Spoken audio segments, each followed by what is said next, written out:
All right, guys, let's talk about it. Some bourbons get way too much hype, and we're here to cut through the noise. So these are the most overrated bourbons you should skip.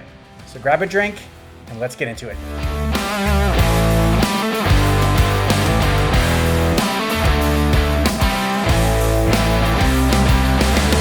Let's face it, sometimes the hype and the price tag of a bourbon just doesn't match the flavor. Yeah, you hear all about certain bottles and you start to get excited, and when you finally get your hands on that bottle, disappointment. Disappointed! It's not even just the money. It could just be the allocation. Sometimes you're waiting a very long time to get a bottle you really want. True. And then you get it. It's not worth it. Not worth the hype. No. So we're gonna give you some bottles today, just like that. Our goal here is to help you save your hard-earned cash, avoid disappointment, and maybe even get into a fight or two. I think we're gonna brawl. Oh, I love fights. Yeah, I'm in a drinking mood, and when I drink, I like to fight. come at me, bro.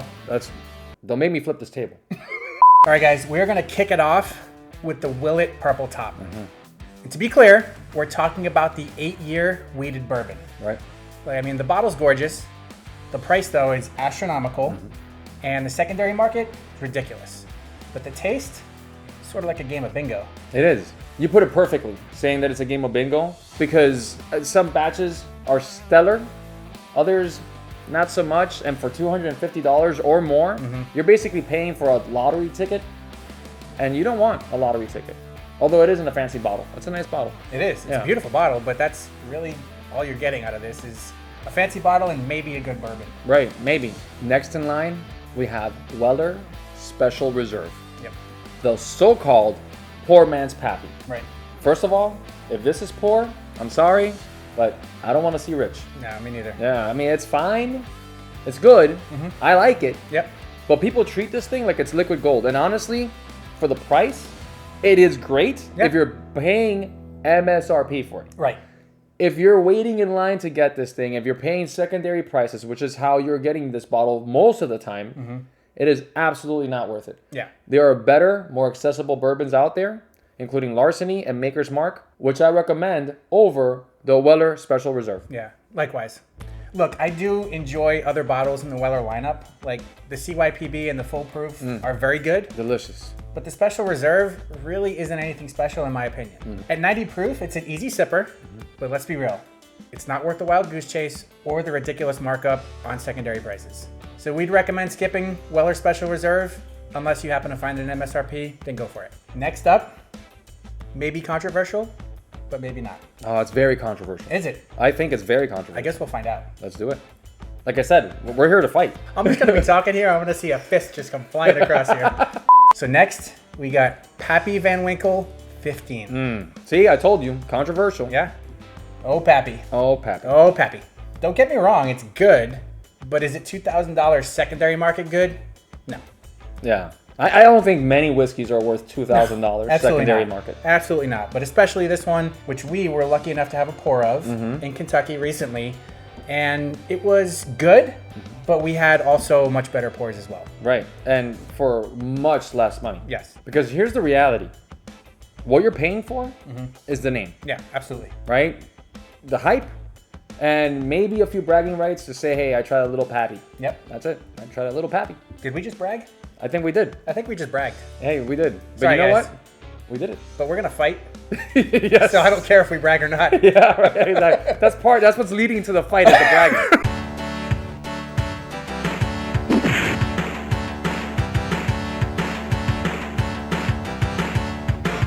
For that money that you spend on a Papy secondary market, I'd rather go on a vacation. Yeah. And spend that money buying whiskey there, There you go. right? Yeah, problem solved. There you go. Problem solved. So avoid the Papy, especially at secondary prices.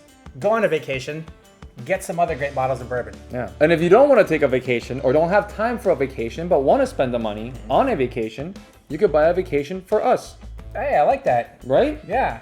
We need the money. We need to put a link in the description that will buy us a vacation. Yes. Would you pay? I want to know right now, would you pay for a vacation for us? Please say yes. And where? Next, we have Michter's 10-year bourbon. And that one is like a friend who's always too busy for you doesn't have time. You call them, you want to go watch a movie. They're like, no, Eddie, I don't have time for you. I'm like, but Ryan, please, let's go hang out together. We don't only have to drink whiskey. No, Eddie, I only want to spend time with you to drink whiskey. And then you just make me feel so bad inside, and now you just want to cry. That's how it feels like to be drinking this whiskey. We're going to fight. My point is, you hang out with this person, and then at the end of the day, you finally do, and then it's just not worth it. Yeah. This is kind of how Michter's feels like. Yeah.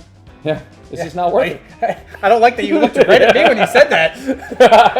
I don't like that. I am just kidding, buddy. I am worth it. No, you're totally worth it. You're so worth it. You're so worth it. You said that a little too excitedly. I know, right? My point is that sometimes the chase is not worth the actual, result. Anyway, Michter's is a $200 to $400 bottle, depending on where you get it. And to me, it's just hard to justify. Yeah. It doesn't make a whole lot of sense. Yep. You're better off sticking with their core lineup. Michter's makes some great stuff, Yeah. but it's not as expensive as that bourbon. So, So all that being said, the whole therapy session and everything, the Michter's 10-year rye is fantastic. And that one is worth it in my opinion, but the 10-year bourbon was pretty underwhelming for the price. there you go. Get yourself another Michter's, save some money, and try something that's a little bit more exciting and worth your time. Yeah. And we'll answer your calls. Or just get some new friends. Exactly. Okay, now we've got Elmer T. Lee. Now the name alone commands respect, but here's the thing. It's kind of coasting on nostalgia, right? It's good, don't get me wrong, but it's definitely not mind-blowing. And for the prices people pay these days, it feels like you're buying the memory of what bourbon used to be. Oh, that's rough. Yeah. But I agree. Yeah, it's a hard truth. Honestly, I think you can say that about Buffalo Trace and their whole entire lineup. And I love Buffalo Trace. I hate to say that about Buffalo Trace. Right. I'm a huge fan. But everything has become so hard to get and high priced and so allocated that it just makes it, just a little unlikable. Right. And not worth the price that you're paying for. And honestly, even Buffalo Trace would agree with me because they don't charge that much for these bottles. It's the secondary market that does. Exactly. And I think that's where it kind of went off the rails with Buffalo Trace is between all the allocated bottles and then you have the bourbon flippers that sell them on the secondary market for ridiculous prices. Yeah. So. And that's unfair. I mean, because Buffalo Trace makes some amazing ryes and bourbons and even Scotch. They even got their hands in Scotch. So Would you fight a buffalo? let us know in the comments below. Or are you asking me? Anybody. I would not fight Anybody that wants to answer. I would barely fight a puppy. I'd be scared. I would get scratched. I hate to say this because I'm a huge fan, not only of the person but of the bottle itself. Yeah. But next up we have Jack Daniel's Sinatra. Yeah. Yep. And there's no denying that both Jack Daniel's and Frank Sinatra are legends. Absolute legends. But the bottle is really just like a nicely wrapped Old Number 7. Yeah. I mean, for the most part, it's a little different, but not drastically enough to warrant the price tag. Right. So, it's not bad, but you're mostly paying for the name and the fancy packaging. Really, Exactly. that's all you're getting. Yeah. If Sinatra were here, he'd probably tell you to save your money and go buy his concert tickets. Yeah. No kidding. Spend some of that money on him and spend some of that money on the actual Old Number 7. That's right. Good old Blue Eyes. Yep. I'm going to start a fight. With Sinatra, he's dead. All right. Let's dig him up, mother. So this was a tough one for us to put on this list because we're both pretty big Sinatra fans. I mean, we frequently do Sinatra at karaoke. Oh, yes, we do. But in staying true to the theme of this video, it's not worth spending over $100 for this bottle of Jack. No, it's not. So Yeah. suffice it to say, we're looking out for you, and we don't think you should spend over $100 for a slightly higher proof of the Old Number 7. That's true. All right, now we are on to Jeffersons Aged at Sea. Yes. Bourbon with a passport. It belongs here so badly. Absolutely. I'm so glad you put it. This one's definitely on this list for a reason. Like, sure, it's a cool story. We aged this on a boat. Ooh. Look at this guy. Yeah, he got all emotional about did. this. But does it taste any different? Honestly, no. No. It's more like bourbon that went on a cruise while you stayed home and paid for it. That's actually what happened. Yep. I mean, honestly, what could possibly be different about a whiskey that was aged overseas on a boat rather than in a rick house? Right. Really, I mean, the weather might be a little different here and there or whatever, you know, but it doesn't really make that much of a difference. Yeah, agreed. This one always sounded gimmicky to me. It just blew my mind that this was even advertised. But the taste confirmed it. Your bourbon dollars are better spent somewhere else. Agreed. Or on a cruise. Yeah. Oh, cruise, yeah. You're basically just paying for a story here, not the actual bourbon itself. Right. Doesn't that ring a bell a little bit compared to the Metallica? Oh, here we go. Kind of the same thing. Except instead of music with the boom, boom, boom, boom, you get the waves with the. All right, next up, we have one of my least favorite whiskeys. Honest to God. Yeah. And I hate to say this because I love this place. It's called Balcones Blue Corn. Oh, absolutely terrible. That thing tastes like asphalt. Yeah. Asphalt and dirt. Yes. And blue cheese. Oh, gross. Just blend it together. Yeah. And then you break all your teeth because you shouldn't be eating asphalt. No, you shouldn't. So, Balcones Blue Corn is the equivalent of an experimental theater.